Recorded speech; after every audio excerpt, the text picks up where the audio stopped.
I'm excited to share the interview that I recently had with Lisa Bragg, who is a friend and a new author of the book Bragging Rights, which comes out on May the 11th, where she talks about the importance and the value of us getting more comfortable promoting ourselves and talking about our accomplishments. I think there are lots of really great tips that are going to come out of this interview, and I look forward to sharing it with you. Okay, so welcome to my lemonade stand. I'm really happy today to have Lisa Bragg as my guest. So Lisa has literally written the book on how to talk about success. Her book, Bragging Rights, How to Talk About Your Work Using Purposeful Self-Promotion, releases in May. I believe it's available for pre-order now on Amazon. Lisa is a speaker, an advisor, and professional mentor, and she's also the founder of MediaFace, a Toronto-based content and consulting firm. And prior to that, Lisa was a TV reporter and anchor for 15 years. So welcome to my lemonade stand, Lisa. Really happy to have you with us today. I'm so happy to be here with you. And you and I go way back. So that's so exciting, Dion, to be here on your lemonade stand with you today. And speaking of lemonade stands, I know that you actually have a couple of lemonade stand stories. And I wondered if we could kind of kick it off with those before we get into the details of the book and the topic. I love the title of your show. I think it's perfect because everyone has a story about a lemonade stand. So think about, as I tell my stories, maybe you in the audience also have lemonade stand stories, because so back in my news days, I would be in the news van, and I would see lemonade stands pop up. And I would go and talk to the people behind the lemonade stand, the kids and their parents, of course, to see what the story was behind the lemonade stand. Because think about it, they're doing it for a reason. There's a purpose for them to bring all the goods out to market right in their lawn. It could be that they want new toys. It could be they wanted a puppy, but so often than not, it was actually something bigger than that. I would find the kids who are raising money for their local Olympian, or kids who are raising money for a friend who is stricken with cancer. And so I would almost drop whatever story I was doing to do that story, or put it on the news desk radar, because those are the stories that inspire us and make us bigger than what we are, those lemonade stand stories. So I have it in one of my bios now that I've covered everything from international business to the lemonade stand around the corner. And I think both are equal and important to our world and our culture right now. The second story is not as nice. But it kind of starts an entrepreneur journey for me, where I grew up in Toronto, in inner city Toronto, before being in downtown was really super cool. My friend and I were trying to make money. I don't remember what the cause was, but it was probably for ourselves, not so altruistic like the other kids in my story. And we set up stand on the Danforth, which is one of the main thoroughfares in Toronto, and right beside a major car dealership. And at that car dealership, they were not pleased that these two young girl entrepreneurs were setting up a lemonade stand beside them. And they kicked us off, even though it wasn't their land that we were on. It was public sidewalk. They kicked us off and told us to get away and to shoot us away. And it's still to this day, that experience has left a bitter taste in my mouth, but it also ignited that entrepreneur, like, who do you think you are? I'm going to go back. I'm going to get going on this project, and not to give up. And to, I think it also reminds me to help other people who are trying their business on the side to be passionate, to help them be passionate, and to be considerate and empathetic of where people are starting off in life. So I think I learned a lot of lessons from a lemonade stand. Yes, definitely. Lemonade stands are very, rich with lots of life experience and lessons and so forth. So to kick it off, I want to congratulate you in terms of finishing your book, getting ready to launch. That's a big accomplishment. So congratulations. And of course, I want to start off with, probably the main question, which is, what prompted you to want to write a book about bragging and about people promoting themselves? What was it that pushed you to do that? So many things are behind it. I go back again to my broadcast days and would go to all the experts, or go to the people that were claiming they were the experts, or, look to always see who else was out there to interview than the rest of the pack of the journalists that I was with. And it was always the same characters we'd go to. It was John, it was Steve. And I'd try to get other people to go on camera. And so often they're like, no, I'm not the expert. Go down the hall.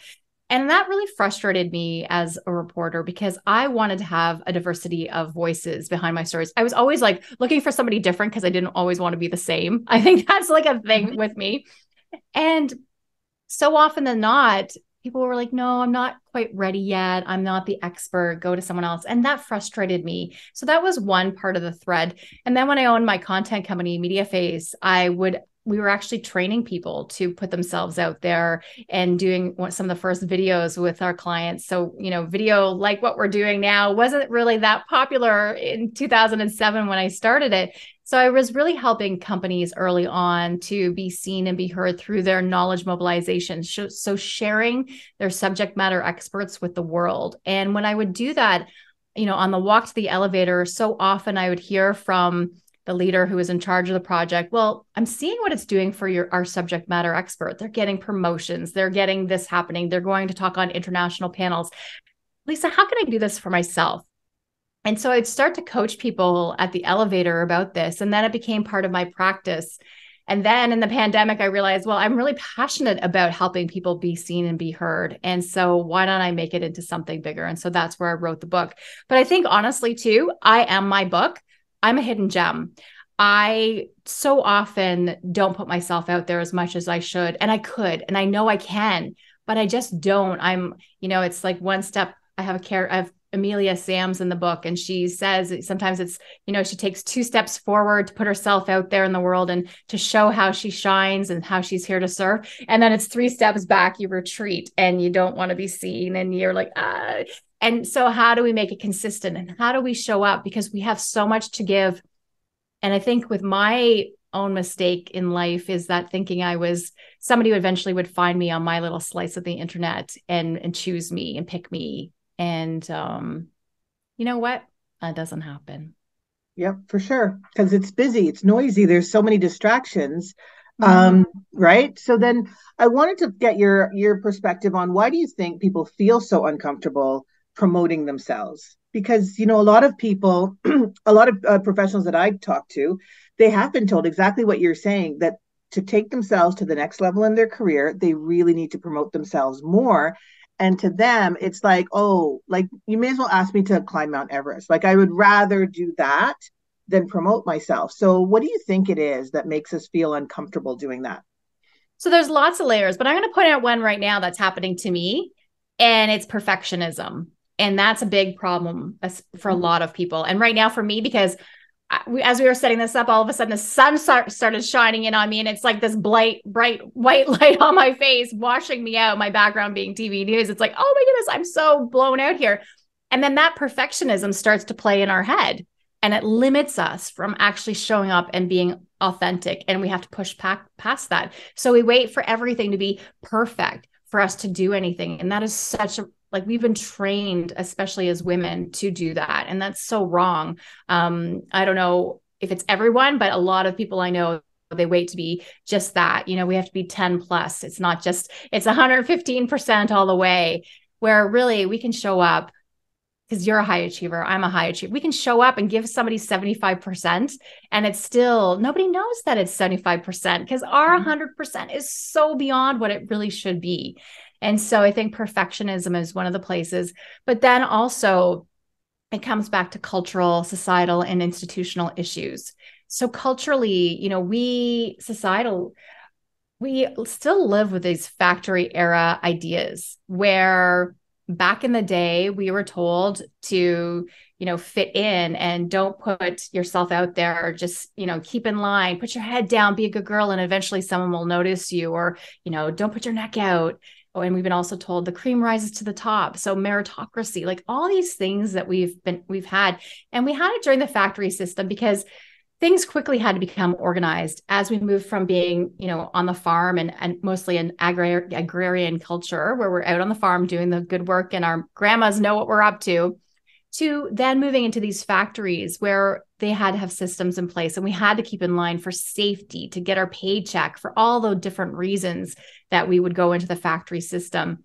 But now we're in the 4th and quickly sliding into the 5th industrial revolution. We were a little bit in the 3rd, for a while in the 3rd, in the digital era, and now we're lost sort of in this 4th and maybe into the 5th industrial era. And so times have changed so fast, but social norms haven't changed. And that's part of the problem. We're still conflicted and we're taught to behave like it's the factory era. Meanwhile, we're in this imagination or future era that we currently live in, and things are changing so fast.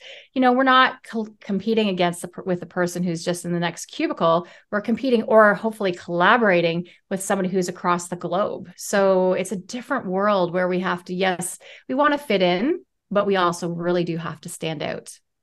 Yeah. So I guess the world is moving faster than we have actually caught up in terms of our tools and our strategies, is what I'm hearing. One of the things I also wanted to mention when you were talking about that, in terms of the perfectionism and being okay with 75%, we can't be 100, 110% every day. And to your point, we don't need to be. And in a way, we actually rob people by keeping back what it is that we can offer because it isn't shiny and perfect, because just get it out there and move on. And there are times when we do need to be 100%, but to your point, lots of the time 75% is more than enough. So not holding ourselves back and preventing us from offering that additional value that we have.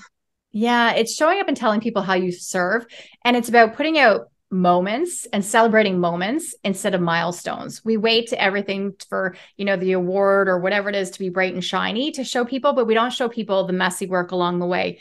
And that does a few things for us. And I'll describe at least one. One, it shows, so when we say, especially when we won an award or we've done something, oh, it was nothing, like that. And then the people who are coming after us or who are looking at us from the side saying, oh, how did she do that?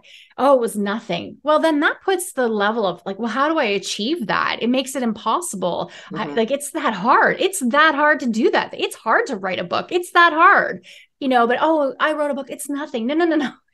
So I want you to do it, but I want you to also be aware of that it is, a climb and a journey, but it's up here. And so we have to realize that you can't just say, oh, it was nothing. No, we have to allow, or when we celebrate, oh, it was nothing. No. Let people know that it's achievable and that they can do it too with work. Like everything still takes work, but it's achievable. And when we say like it's nothing, people can't then get to that level. And it's a hiding in perfectionism again, really, when we say those kind of things, because I'm so great. It was nothing. Meanwhile, all the sweat and the tears and the whole roller coaster of it, the journey of it. And then that person behind us comes up and just encounters one roadblock and realizes, well, I'm not good enough. I'm not, all those things start to creep in if we acknowledge, no, it was a challenge. It was hard, but really rewarding. That's when we can then help other people along the way, not just the next generation, but our peers and the people who have come before us too. Absolutely, because that's what I was going to say, is that, yes, when you don't realize that these people that you look at that are so successful, or they're so seamless when they speak publicly and stuff like that, you figure all of that comes naturally. So then, yes, exactly what you said, that as soon as a problem comes up for you or a challenge, or you flub a presentation, it's like, oh, well, this is not for me, as opposed to understanding that person has flubbed so many. Right. And that's the reason why they've been able to be as good as they are right now, because they've learned from those. So that's just part of the process. So yes, the perfectionism definitely doesn't serve anybody. It doesn't serve us, and it doesn't serve the people who are watching us either.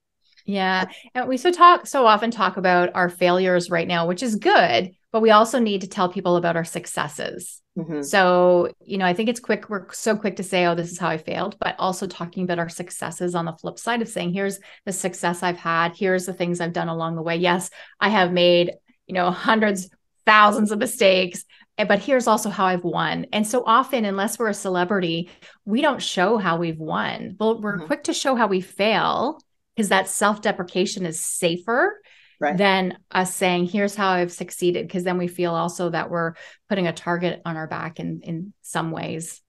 But in a way too, when we even talk about, we do use that language of fail, as opposed to, this is how I learned. So I went down this path and I thought this was actually the way, but then I figured out that actually that wasn't working really well. And that is what led me to, because it isn't truly failure. A lot of times it's figuring out, refining your process, right? And figuring out what works and what doesn't work. So yes, it's also probably a language change as well to kind of describe that learning journey. Yeah, I really appreciate that, because it really is that we don't know what we don't know. So to be able to say that I've learned this way instead of I failed, it's like, that's the way to going, and not to put so much pressure on that things weren't perfect and that it didn't work out the way you had intended it to, but actually it worked out in a different way that resulted in something even more interesting. So great reframe. How often does that happen? Like that happens so often. All We the have to go time. down a path to figure out where we actually wanted to go. All the time. And then you look back later on and it doesn't seem like a failure because it led you somewhere. That red thread, when we look back, is so amazing. But when you're in the middle of something and it's a wound and not a scar, it's hard to see the path forward and understand the whole reason why you're getting to a certain place. But when you have some hindsight, that beautiful hindsight. So I had another quick question for you, which is what as well, this is a mindset one as well, that there seems to be like a mindset also of promoting yourself. There's a negative connotation to that. You're boastful, you're full of yourself, there are all these different terms associated with that. So I think part of it as well is changing the script. And you talked about it before. You alluded to it earlier, where you talked about being 75% and being able to deliver value. So seeing bragging as a way of delivering value, letting people know what you're able to help them with, as opposed to just aggrandizing and saying, look how amazing I am. So I'm wondering what your thoughts are around that mindset, around it being negative to be promoting ourselves. Yeah. And I think, again, it goes back to coming through the factory era, just keep your head down, do good work, and eventually someone will notice you. Because if you're quiet, then the people who own the factories could make more money, right? So that's a lot of that idea. And we just felt uncomfortable with, well, what will they think? Oh no, you're talking about yourself. You're telling people, because we didn't need to be so clear on where we're going, because there really weren't that many careers in the past. Like you would just be the baker, the blacksmith, the candlestick maker. Like there weren't so many different careers. So you didn't have to explain what you did and how you're serving. So that's the main point of the book, though, is really when you talk about your success with pride, you're telling the world how you are there to serve. So it's a service. When you talk about your strengths, your wisdom, your accomplishment, your successes, it's how then people will then say, oh, I know Dion can do this. Like, I know the right person for this, or Sarah, or anyone, Mita, like whoever it is, they know that that's the person to go to. And you build up that idea that, oh, that's the person I need. And so I think that's part of it. I think bragging has also gotten a bad rap because of all of that in the last little while. So back when the word was first coined, there's actually they don't really know where it came from, brag. It doesn't fit into the whole understanding of when they break down the word. It doesn't fit into a lot of different cultures. So researched what brag meant. And my last name is Bragg. So hence why this deeper connection to the word. But it originally was shine and shimmer. And then it became about being brave. And then it morphed into this whole idea now that we have of, talking about your success with pride. And I challenge people, what is wrong with some good, healthy pride once in a while? Self-love is also pride. Yes, I know we have those visions of the people with the biggest heads and the egos and all those things, but anyone who's listening to your show, they don't have to worry about that. They don't have that ego that's so ballooned that they're going to fall over themselves. So we don't need to worry so much about that ego, that being humble, being modest. Just go for it, because there needs to be some self-love. And we've been hiding so long as hidden gems, waiting to be chosen, that now is our time to really say, here I am. Here's how I am here to serve. And that's where it's a difference of, look at me, look at me. It's really about, how do I show up so we can partner and we can do something better in the world? That's fantastic. I'm very excited to read the book, just based on all these little tidbits that you've kind of dropped in terms of more information that we could learn in the book. So definitely. So I wanted to wrap up on the note of, again, speaking to professionals who feel very reluctant about promoting themselves. So definitely they should read the book once it's out, to get lots of strategies. But what would you leave with them today in terms of just something that they should consider in terms of promoting themselves professionally? Oh, I have so many tips in the book, and there's exercises in the book too. But one thing I would start with is promote a friend. So when you shine your light on someone else, it comes back to you. So pardon me, when you are out in the world and you are on social media, first of all, the book's not all about social media. There's so many things that you can do, first of all, for your own mindset and all inside your social networks that are smaller. So the people inside your companies, clients, there's lots of activities that you can do without being loud and proud on social media. But when you are on social media, don't just repeat the celebrities or the CEOs that we've all been given to. Look to your awesome friends like Dion and say, hey, you know what? She's posting some really awesome things. I'm going to quote her in my social posts. I'm going to make a social post about her and share those ideas. Even find a friend to do that with and to amplify each other. Because when we do that, it's shine theory. It's sistering up, which I explain in the book.